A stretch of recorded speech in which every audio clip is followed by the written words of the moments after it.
Mga awit, ika-53 kabanata.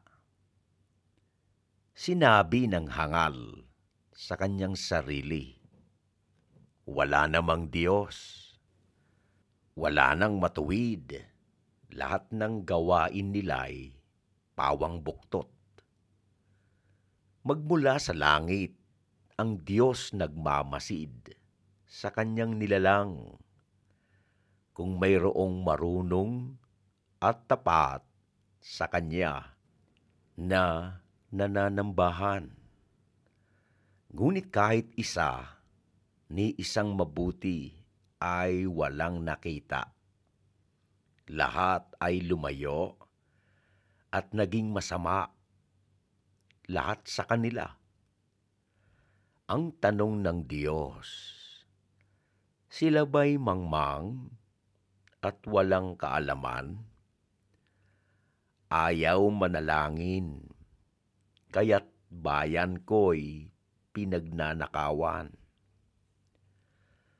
Subalit darating ang di pa nadaranas nilang pagkatakot, pagkat ang kalansay ng mga kaaway, ikakalat ng Diyos. Sila'y itatakwil, magagapi sila ng lubos na lubos. Ang aking dalangi dumating sa Israel, ang iyong pagliligtas na mula sa Zion. Kung ang bayan ng Diyos ay muling umunlad, ang angkan ni Jacob, bayan ng Israel, lubos na magagalak. Mga awit, ika-53 kabanata. Si Jesus ang Panginoon ng Dubai. Si Jesus ang Panginoon ng United Arab Emirates. Si Jesus ang Panginoon ng Pilipinas.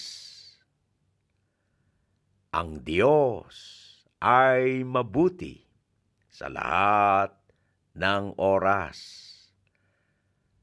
At sa lahat ng oras, ang Diyos ay mabuti.